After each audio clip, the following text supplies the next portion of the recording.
In this video, I want to talk about an FT-817, which is not transmitting on 70 centimeters. So the UHF channel, it's not transmitting.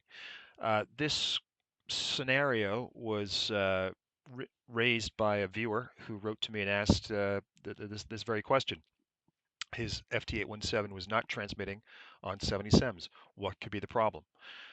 He thought it might be related to the power board, the finals board, or the pre-driver amplifiers. And in my view, this is probably not the case. I think there are other areas to look for a failure in a specific band when transmitting. And this is why I'm putting this video together. Maybe it'll be helpful to other people.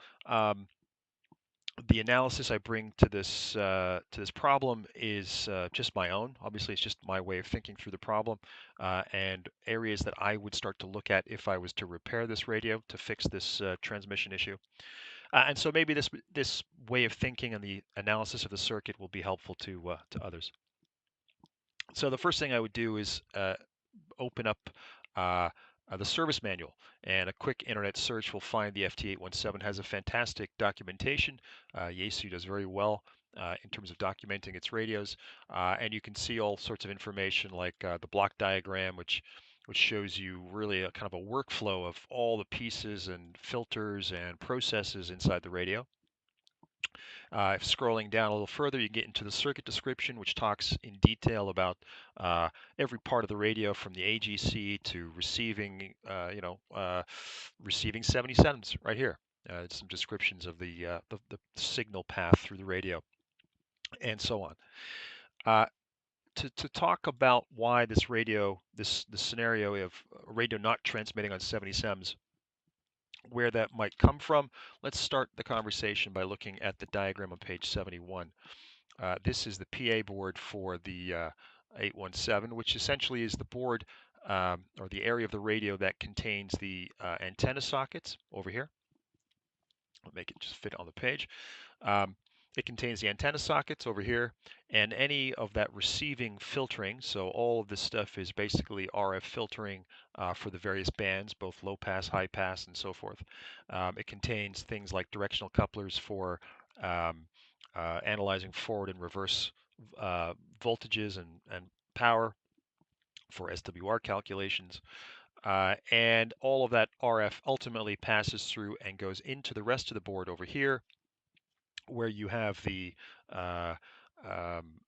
demodulation, detecting, audio amplification, and speaker, and so on. Conversely, if you're transmitting, all of the transmission power is generated over here. You have a multiple stage amplification, which then leads to the final PA board, which I did 2 videos on in previous months, and then sends the RF into the similar or the same RF filtering, and then ultimately out to the antenna socket for your antenna. Now we're going to take a look at the circuit and try to ask ourselves what happens if it does not transmit on 70 sems. And so by that statement, I guess the implication is that it is transmitting on the other bands. So HF might be able to receive and send with no problems. UHF, VHF, whatever. So I guess the first observation when talking about the transmit cycle on this radio is that once the RF signal is generated, its power amplification all comes through the same circuits, the same architecture. And so you can see here that for a given signal size, in this case, these red labels refer to 14 meters CW 5 watts transmission, so the high power transmission. Then the RF signal, which is generated on the other side of the board and near the where the oscillators and the PLL circuits are and so forth, where the synthesization of the radio is done. That then sent through the same stages. So if your radio is transmitting happily on HF but is not transmitting on 70 sems, it's unlikely the problem is in here because this problem is clearly working for other frequencies. More likely the problem is in the filtering and the paths to get to the filtering. I guess my first observation is that when you're in transmit mode, you will create control signals. Well, in fact, if you do anything in this radio, if you set the frequency that you want to listen to, the band that you want to listen to, you create control signals. The signals are denominated by FIL1, FIL2, filter 1, filter 2, and so forth, which is a way of describing the HF bands. So there are 7 filters for all the bands. Some of the filters pair up different bands. So filter 6, for example, covers 15 meters and 17 meters.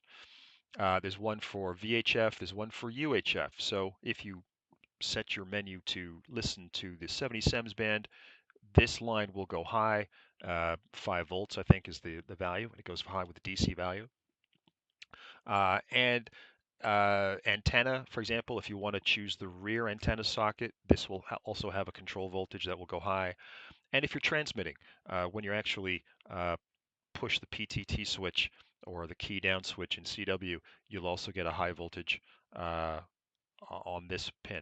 And it's using these control voltages which allows the radio to redirect your RF, which is coming out of which is coming out of the common PA boards, and to redirect it through all the various filters and so forth using relays.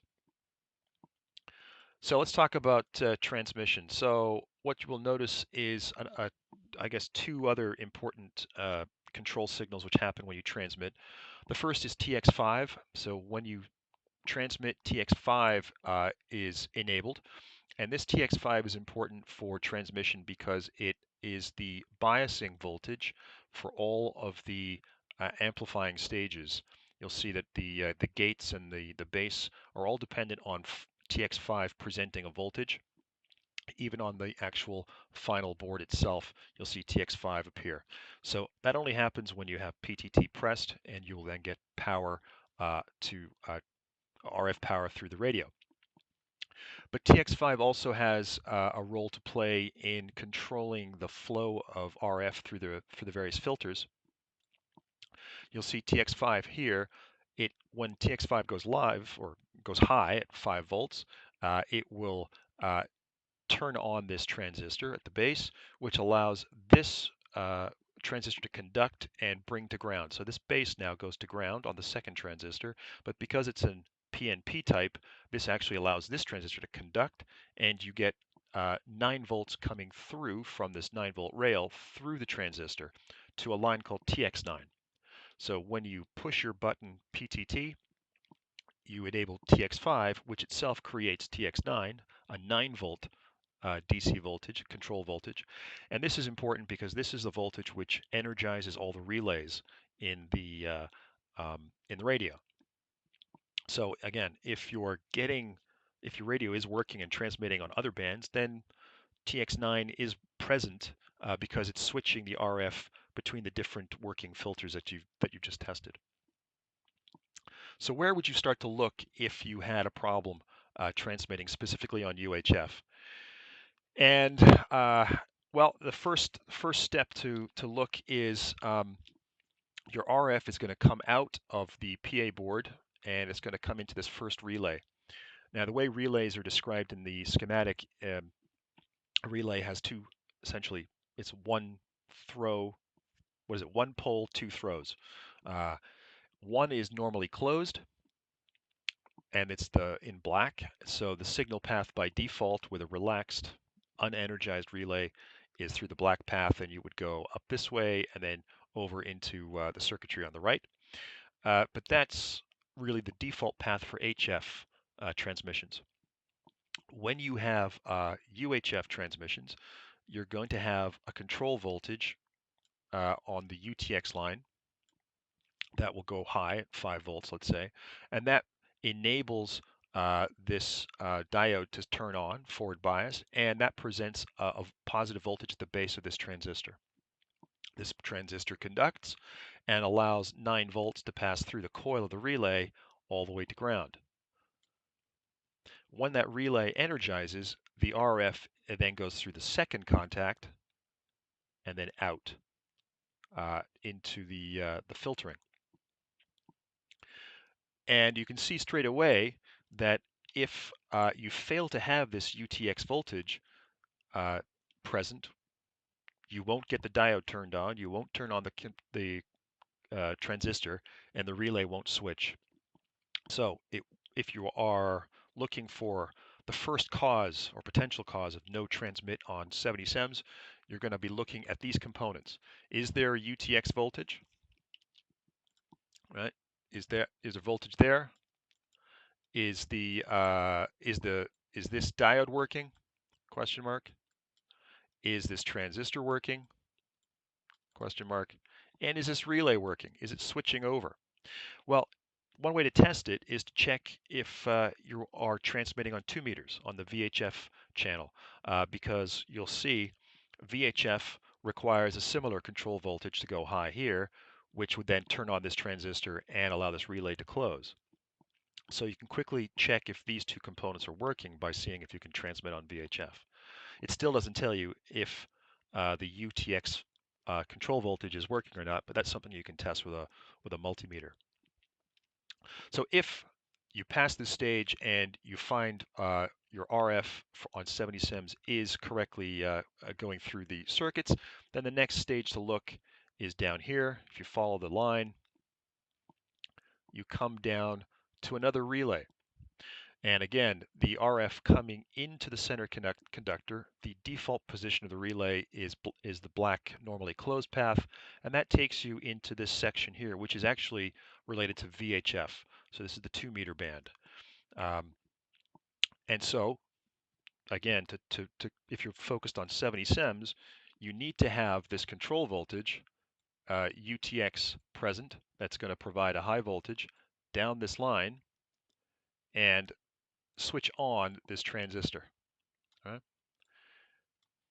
When that transistor switches on, it conducts this voltage to ground. So the TX9 voltage can now pass through the relay to ground. And that switches this relay into the other connection and takes your 90 centimeter, your 70 centimeters RF into the UHF section. So again, if you're not getting any UHF out of the radio, it could be a fault either, again, with the UTX line. Is there voltage there? If there is, then you have to ask yourself, is this transistor switching on? And is this relay conducting? Now, these components are specific to 70 SEMS only. There's no other way to test it. If either of these fail, you just get no transmit on UHF. If they pass muster, if they're okay, then the RF signal essentially continues out of the relay and passes this diode. So you could check this diode to see if it's an open break in the signal. And then ultimately the RF will then pass out through the low pass filter and continue on through this section of the circuitry, which is the forward, is a directional coupler for forward and reverse bias of the signal to check your SWR, and then we'll continue out along this line through the high pass filter. This is these capacitors offer low impedance to a high frequency, and the lower frequencies bleed off to ground, so that's the high pass filter. And then the RF just simply comes down here through a final relay, which is the switch between the front jack and the rear jack, and then out into your antenna system. So if you're not measuring RF at the output, it's possible that maybe this relay is broken, and maybe you're measuring it on the rear jack, and for some reason it's not switching on, and that's another possible place to look. The reason you'll have a control voltage when you select the rear jack that goes high, that sends the DC voltage to turn on this transistor. Okay, so this turns it on, and your 9 volts then can go through the relay and energize it so you can switch on the rear connection. So perhaps if you find that you're not transmitting it may be related to the jack, and that might be because this relay is broken or this transistor is broken, or indeed you're not getting any antenna selection control voltage from the main chip. But that's basically the areas to look at. Primarily, I think you could spend some time and look at the relay down here. If I zoom out, you'll see kind of where we are on the graphic. Down here, these are specific to the 70 SEMS output, or it could be this relay, which is related to VHF and UHF. And hopefully you'll be able to trace the problem that is causing you worry. So I hope this has been useful, certainly to my viewer and anyone else who's watching the channel. Many thanks for watching, and I'll see you next time. 73.